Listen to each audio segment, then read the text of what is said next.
வார இறுதி மற்றும் கோடை விடுமுறையை முன்னிட்டு தருமபுரி மாவட்டம் ஒகேனக்கலில் ஏராளமான சுற்றுலா பயணிகள் குவிந்தனர். அந்த காட்சிகளை முதலில் பார்க்கலாம்.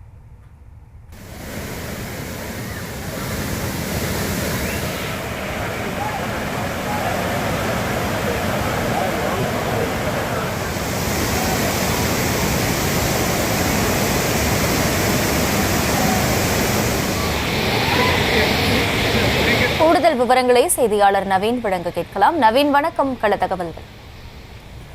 வணக்கம். ஞாயிற்றுக்கிழமை வார விடுமுறை மற்றும் கோடை விடுமுறை என்பதால் ஒகேனக்கல் சுற்றுலா தலத்தில் சுற்றுலா பயணிகள் வருகை இன்று காலை முதல் அதிக அளவில் காணப்பட்டு வருகிறது. இங்கு வரும் சுற்றுலா பயணிகள் அருவிகளில் குளித்தும் ஆயுள் மசாஜ் செய்து கொண்டு அருவிகளில் குளித்தும் பின்பு இங்கு உள்ள தொங்கு பாலத்திலிருந்து இயற்கையாக கொட்டும் அருவிகளை ரசித்தும் பரிசல் சவாரி மூலம் இயற்கையாக கொட்டும் அருவிகளை ரசித்தும் மகிழ்கின்றனர். இது மட்டுமல்லாமல் இங்கு உள்ள பறவைகள் பூங்கா, வண்ணமின் காட்சியகம் மற்றும் முதலை பண்ணை ஆகிய இடங்களை சுற்றி பார்த்தும் மகிழ்கின்றனர்.